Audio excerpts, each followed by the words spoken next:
has chosen to be present in that messiness, in Jesus. So the next point,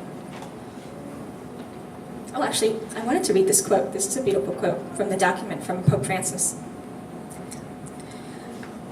If I encounter a person sleeping outdoors on a cold night, I can view him or her as an annoyance, an idler, an obstacle in my path, a troubling sight, a problem for politicians to sort out, or even a piece of refuse cluttering a public space.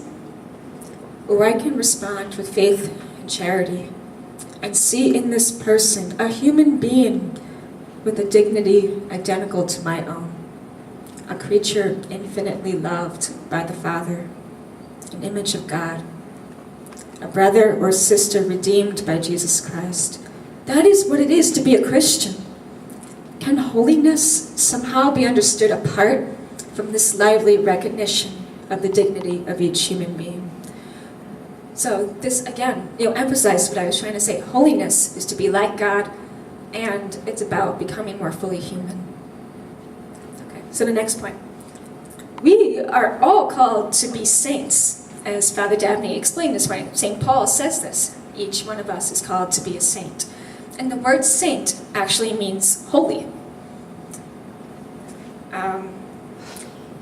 Now, I don't know about you, but when I think of the saints, it can be easy to think of the people with halos behind their head, or people that we see pictures of and they look so perfect, right? And it can be hard for us to realize, oh gosh, I'm called to be a saint too? Like, what does that mean? Does it mean, that first definition of perfection I put out there, to do everything right all of the time? No. I mean, there are days when we are tired and we're lonely, or we're suffering a great deal, where we might say, God, life has beaten me down so much, has weathered me. How can I possibly serve you in this great call to holiness? Or the saints that I see, with halos behind their head, they just seem too perfect, an image I can't reach.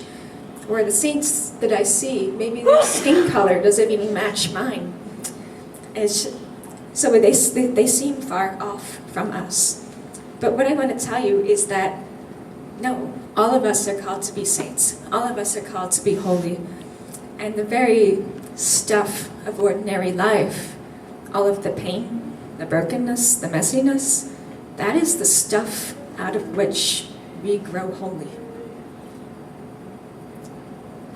And our call to holiness is from our baptism. And I know we hear this all the time. You're called to be holy because you're baptized. Okay, well, what does that mean? We're taught that we're baptized priest, prophet, and king. Priest to serve the world. Prophet to proclaim the gospel. King to be stewards of God's creation. All of these are ways in which we recognize our vocation to holiness in the concrete day-to-day. So how do I serve the world? How do I proclaim the gospel? How am I a steward of creation? So let's listen to what Francis says. He says, to be holy does not require being a bishop, a priest, or a religious. We are frequently tempted to think that holiness is only for those who can withdraw from ordinary affairs to spend much time in prayer. That is not the case. We are all called to be holy by living our lives with love and by bearing witness in everything we do, wherever we find ourselves. Are you called to the consecrated life? Be holy by living out your commitment with joy. Are you married? Be holy by loving and caring for your husband or wife, as Christ does for the church. Do you work for a living? Be holy by laboring with integrity and skill in the service of your brothers and sisters. Are you a parent or a grandparent? Be holy by patiently teaching the little ones how to follow Jesus. Are you in a position of authority? Be holy by working for the common good and renouncing personal gain.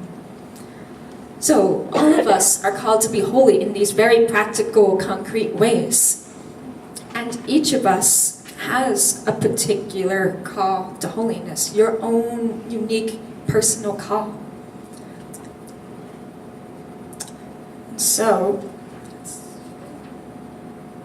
And so we are all called to be saints, and we shouldn't think when we look at the church as saints, like Mother Teresa or Pope John Paul II. Oh, these great saints! I can't possibly aspire to be like them. Well, you don't need to, because God